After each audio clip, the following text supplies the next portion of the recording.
premier chantier dans le Code du travail, c'est le travail à temps partiel pour pouvoir répondre à une problématique de fond. Aujourd'hui, personne au Maroc ne peut pas avoir 2 employeurs au niveau de la Caisse nationale de la sécurité sociale. Vous devez déclarer un seul employeur. Vous ne pouvez pas en avoir 2. Et donc, tout de suite, ça vous empêche de faire tout le reste. Donc, le travail à temps partiel permettra à beaucoup de gens de choisir une façon de se déployer sur le plan professionnel, avec naturellement un corpus juridico-administratif qui permet et à ceux qui cherchent de l'emploi, mais également à ceux qui vont donner ces emplois, de pouvoir gérer la chose de façon tout à fait, je dirais, fluide. Je vous donne un exemple. Il y a des domaines où le travail est saisonnier. Donc rien n'empêche pour un jeune de passer 3 mois dans un travail sur un secteur qui est saisonnier et de basculer vers autre chose par la suite sans se retrouver dans des labyrinthes administratifs de déclaration et etc. qui vous font perdre l'essentiel de votre énergie et même de votre envie des fois. Le travail à temps partiel va être très important aussi pour la femme. Je ne dis pas que c'est la solution idoine, mais c'est une solution qui peut correspondre à une réalité sociale aujourd'hui que je ne juge pas. Mais c'est une réalité sociale de toute façon.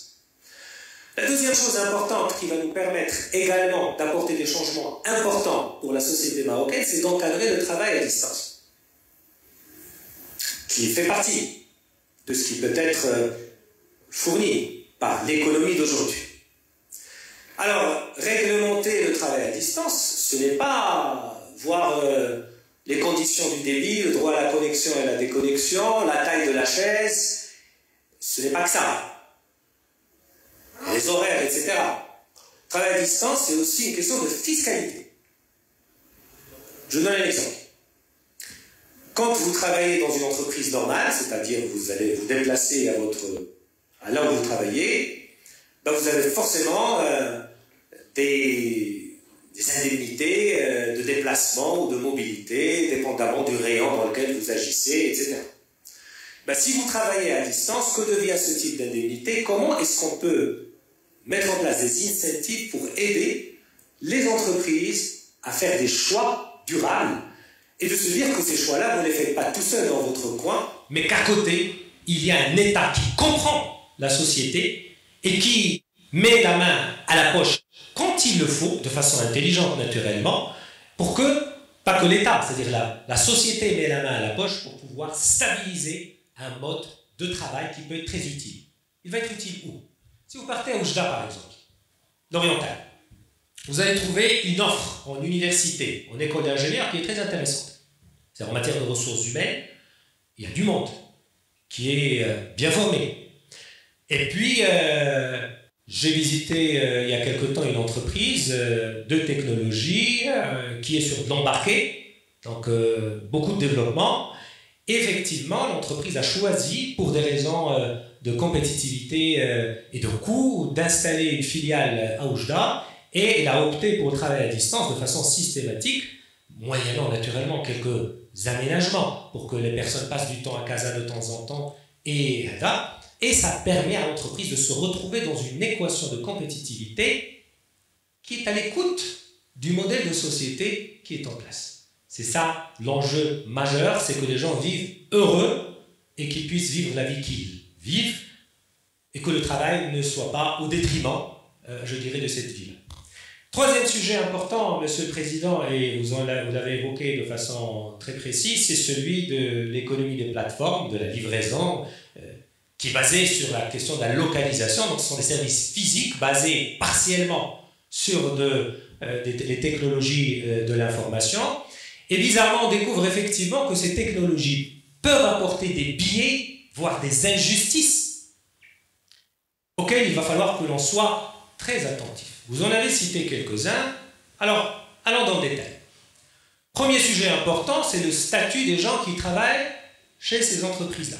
Sachant que je précise dès le début, comme tu l'as dit, c'est Ahmed, nous sommes pro-business, c'est important. Mais nous sommes également tenus de protéger nos concitoyens et surtout ceux qui n'ont pas les moyens de se protéger eux-mêmes. Et donc, quel est le statut de cette personne-là? supposons que la personne n'est pas salariée, ce qui est le cas aujourd'hui. Donc, quand vous rentrez dans le détail du modèle et que vous trouvez que pour faire une course d'un point A à un point B, la personne n'est pas forcément rémunérée sur tous les points de distribution autour du point B, ce n'est plus du variable, ce n'est pas du vrai variable, c'est un semi-variable. Et donc, il y a un biais dans le modèle. Quand vous trouvez que l'entreprise a le droit de réserver le temps de la personne qui va faire la livraison, ce qui est bien dans le modèle, mais qu'il ne découle pas de cette réservation du temps, de la disponibilité de la personne, une contrepartie plus ou moins fixe, un minimum garanti, dans, je dirais, qui est la contrepartie de la réservation de ce temps-là, il y a un biais dans le modèle. Quand vous regardez, quand vous rentrez dans le détail, et que vous voulez récompenser, parce que l'État a le droit de protéger aussi les investisseurs, les entreprises qui obéissent aux règles de bonne gouvernance, qui protègent les salariés par les protéger d'une concurrence déloyale, parce que vous connaissez les règles du marché, le passager clandestin, le fameux concept du free rider, c'est-à-dire vous montez toute une législation, ceux qui sont au-delà d'un seuil sont tenus de la respecter, ceux qui sont en bas vont faire l'anarchie totale. Et donc, qu'est-ce qui va se passer sur le plan économique, le plan de la concurrence qui est votre domaine de prédilection? Nous allons nous retrouver forcément avec des asymétries qui vont faire que le marché marocain ne se prononce pas correctement, ne délivre pas les bons messages aux acteurs économiques. Et c'est une erreur qu'il va falloir ne pas commettre pour pouvoir faire en sorte que le secteur puisse émerger de façon équilibrée et économiquement viable.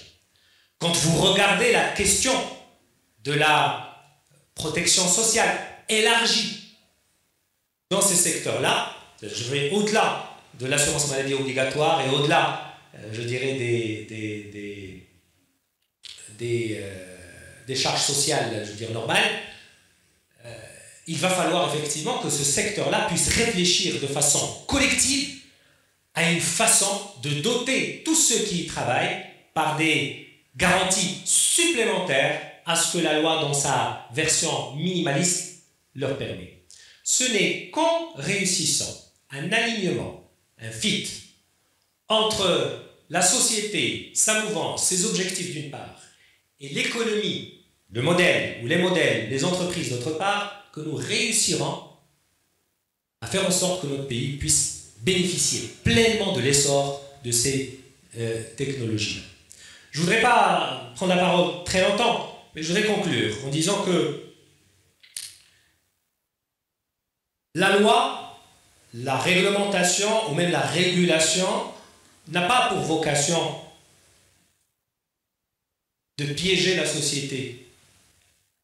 Elle a pour vocation d'aider la société et d'être à l'écoute de la société.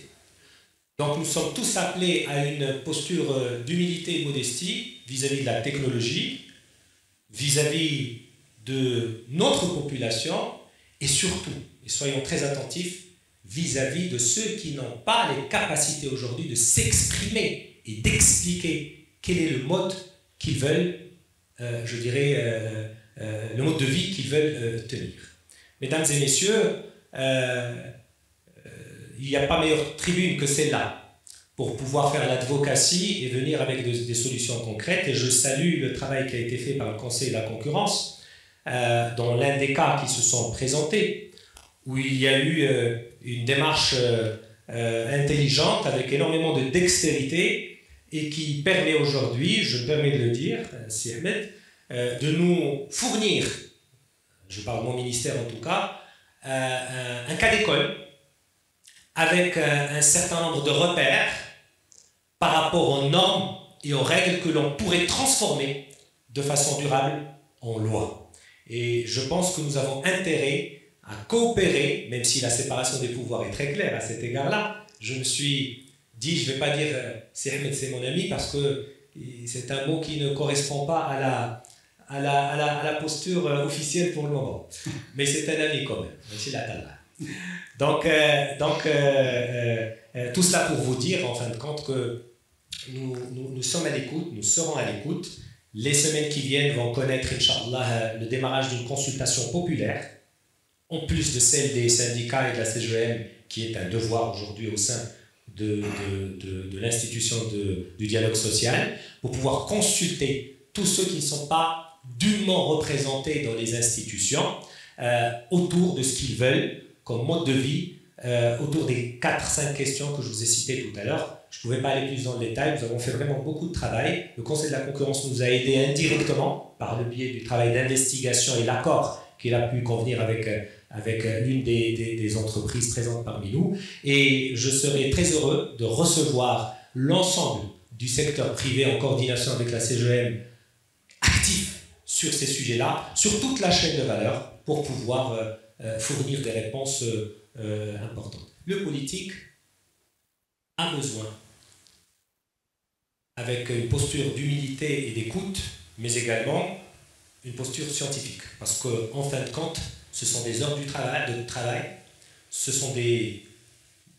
une répartition d'un effort, et c'est un modèle économique qui découle d'une loi comme celle du Code du travail que nous sommes prêts à amender très rapidement, même si le coût politique de ce genre de projet en fin de législature n'est pas tout à fait simple et n'est pas tout à fait accessible. Merci mesdames et messieurs pour la qualité de votre écoute.